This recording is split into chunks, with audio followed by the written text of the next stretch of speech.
طباخة هانم. هناخد طريقة عمل الفراخ المشوية اللذيذة والجميلة. طبعا احنا اخدنا قبل كده الفراخ بالزبادي، وانا هعمل سلسلة كده لطرق عمل الفراخ بطرق معينة، هكتبها في سلسلة كده وتبقى الحلقات ورا بعض ان شاء الله. دي تاني طريقة بناخد فيها طريقة عمل الفراخ، وهناخدها النهاردة الفراخ المشوية. طبعا الفراخ المشوية دي جميلة جدا والأطفال بيحبوها، وهنعملها بطريقة بسيطة ولطيفة جدا. تتقدم مع بطاطس محمرة، تتقدم مع رز، تتقدم مع مكرونة. أكلة شهية وجميلة جدا. تعالوا نشوف مقاديرنا ايه.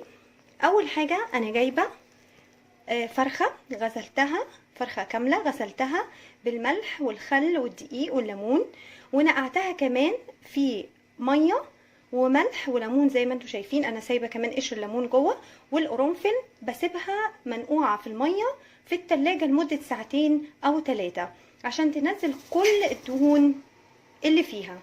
بعد ما شطفت الفرخه اهي الجميله من الليمون والملح والخل والميه، شطفتها كويس جدا جدا وسايباها دلوقتي عشان هنفتحها مع بعض ونتبلها، بس بعد ما نحضر التتبيله. تعالوا نشوف التتبيله بتاعتنا مكوناتها ايه. تعالوا نشوف مقاديرنا ايه. اول حاجه عندي طماطمايه مبشوره، عندي ميه بصلايه، والبصلايه اللي صفيت منها الميه موجوده عشان هوريكم هنعمل بيها ايه. عندي فص ثوم، عندي معلقه توم باودر ومعلقه بصل باودر، عندي معلقه من الزعتر، عندي ربع معلقه حبهان مطحون، عندي عصير ليمونه، وعندي معلقتين من الكاتشب، ونص معلقه فلفل، ومعلقه ملح، ومعلقتين من الزيت، ومعلقه خل. دي مقاديرنا بتاعه الفراخ المشويه اللذيذه والجميله. تعالوا نشوف هنحط مقاديرنا ازاي. هنحط الطماطمايه المبشوره مع ميه البصل مع فص الثوم، وهنحط البصل والثوم الباودر، هنحط معلقه الزعتر، ربع معلقه الحبهان او الهيل المطحون، عصير الليمونه، ومعلقتين الكاتشب بتاعتنا،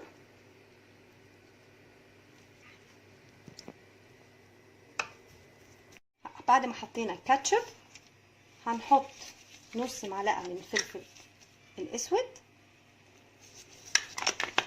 وهنحط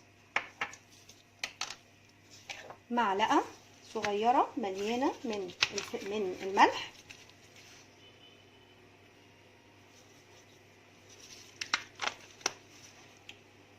وهنحط معلقه الخل،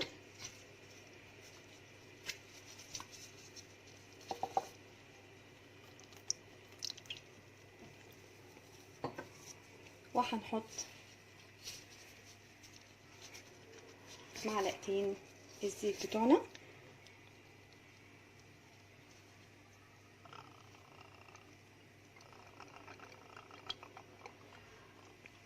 تمام.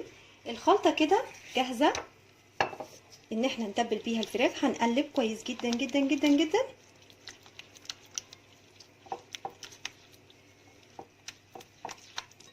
وهنتبل بالخلطة الجميلة اللي ريحتها روعة دي الفراخ. هنيجي نشوف هنتبلها ازاي مع بعض، بس بعد ما اقول لكم هنعمل ايه في الفراخ. بعد ما عملنا التتبيله هنجيب الفراخ بتاعتنا اللي احنا نضفناها وغسلناها كويس قوي، هنيجي نشوف هنفتحها ازاي. ادي الفرخه عندنا، هنجيب من ظهرها وهنيجي نفتحها من الظهر بالطريقه دي اهو، بالطريقه دي. شايفين نظيفه وجميله ازاي. هنيجي هنحطها وندقها عشان العظم بتاعها يفك شويه. بعد ما ندقها هنقول لكم هنعمل فيها ايه.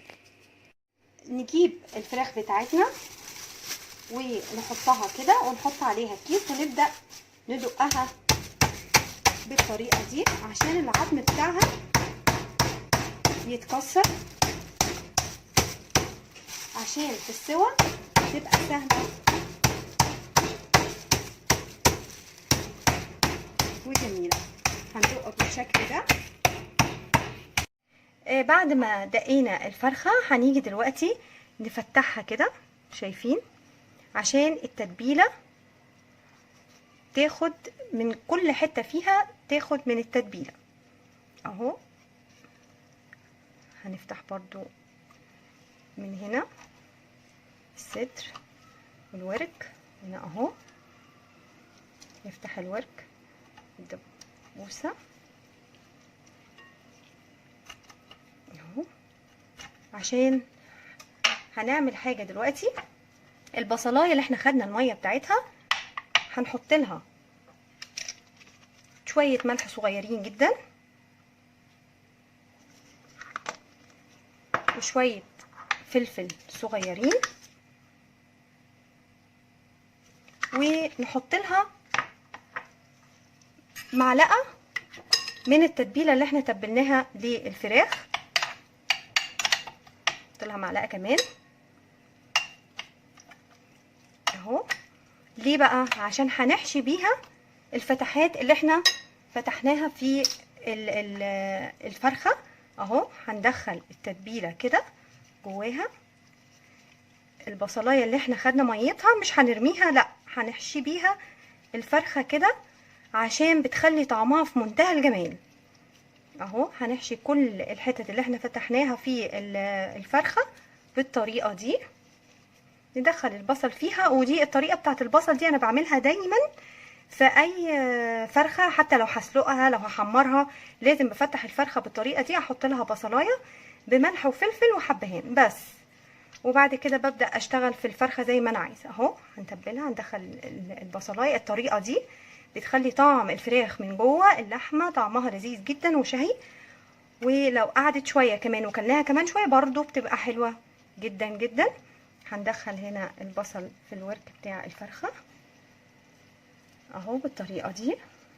شايفين بحشي البصلاية جوه الفرخة من جوه عشان كمان ما تتحرقش مني البصلاية دي وانا بشوي اهو. دخل الحشو جوه خلصنا البصلاية. هقوم واخده الفرخة بتاعتي واحطاها في التتبيله، تبلها كويس جدا جدا بالتتبيله اللي احنا قلنا عليها اهو، من فوق ومن تحت في كل الاتجاهات، من جوه ومن بره. اتبلها اهو بالطريقه دي عشان كل الصوص بتاع التتبيله يدخل في الفرخه. كده الفرخه بتاعتنا جاهزه للشوي. بس طبعا انا نصيحة مني ان الفرخة دي لازم نغطيها بستريتش وتقعد في التلاجة ليلة كاملة، وتاني يوم نشويها. هنقعدها في التلاجة لمدة ليلة ونشويها بكرة على الجريل مع بعض ونشوف هنعمل ايه جنبها.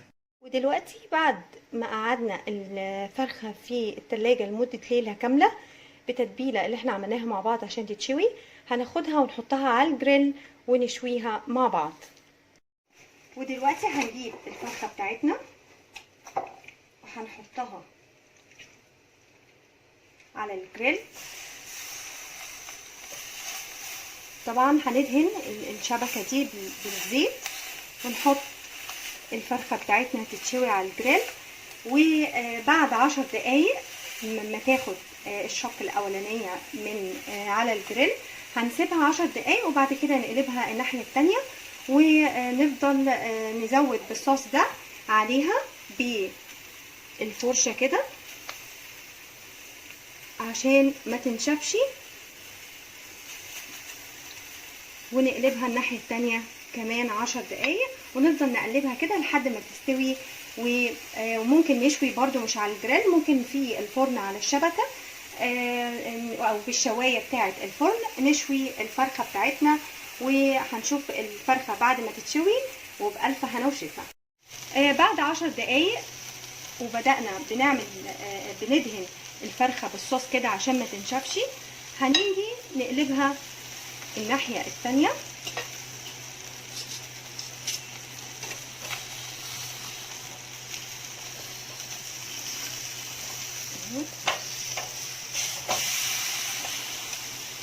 نقلبها الناحية التانية كده، وبرضو نحط عليها الصوص بتاعنا، ندهنها كده ونفضل نقلبها